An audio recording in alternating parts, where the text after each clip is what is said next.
there was something strange about the man's eyes. He said the word depraved as if it were a compliment.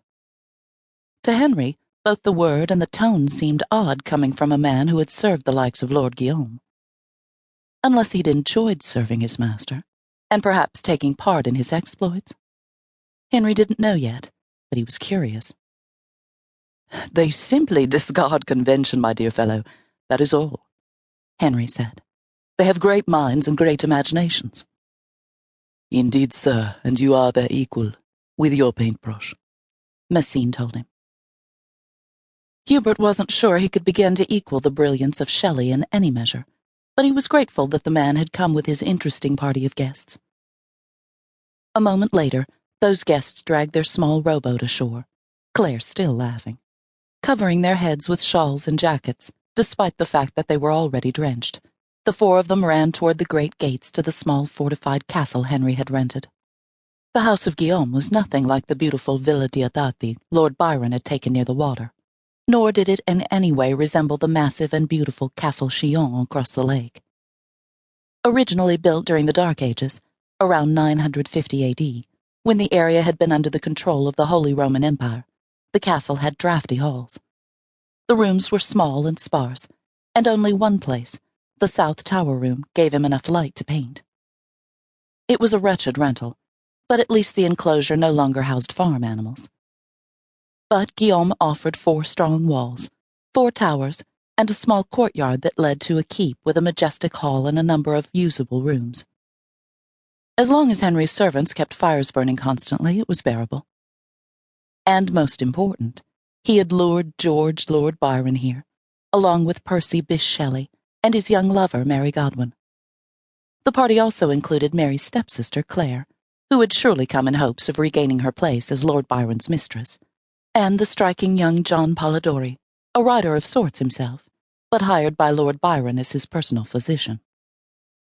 What made the castle an exceptional choice, despite its discomforts, was the impression it allowed him to give others, that he was a moody artist, making his name in the avant-garde world, where the dark side of human nature, religion, and science were intriguing the finest minds of his day. Thanks to family money, he could afford this place. Nothing better, perhaps, but the castle sufficed. "Henry!" Claire was the first to greet him, running to where he stood at the gates, throwing herself in his arms. She was soaked and didn't care in the least that she dampened him as well.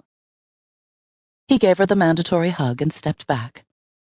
"Welcome," he called cheerfully as they ran up. "Welcome, welcome. Get under the portcullis, my friends, and we'll make a dash for the house. I'm so glad you've arrived." "Did you doubt us, dear fellow?" George asked, giving him a hug as well. The hug was enthusiastic. He wasn't sure if George was testing him. Lord Byron enjoyed outrageous behavior, although he toned it down in London, lest his words not receive the respect they deserved when he voiced his opinions in the House of Lords. He was often condemned for his poetry, ostracized by society, and yet his political rhetoric sometimes held sway. "We're delighted to see you, Henry," Mary said. She had such a sweet smile. While she'd chosen the bohemian lifestyle, running off to the continent with Shelley when he was legally married to another woman, there was still a sense of charm and old-fashioned morality about Mary. Henry was in love with her himself, he realized. "Any outing is exciting these days," she went on. "The weather is so very dreary." "Yes, man, and we're quite frozen solid," Percy said, slipping his arms around Mary and grinning at Henry. "You've a fire, I believe." "A big fire and a great deal of delicious mulled brandy," Henry promised. Massine had already sent 2 other servants down to the lake. They'd gather his guests' luggage from the boat. Henry greeted Polidori, who was bringing up the rear, carrying his own bag. "It will be good that I am a physician, since we'll all be catching our deaths of cold," Polidori told them.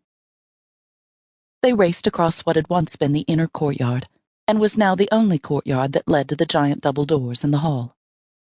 Raoul Massine was there, and he held the doors open for them, handing warm towels to the sodden guests as they made their way in.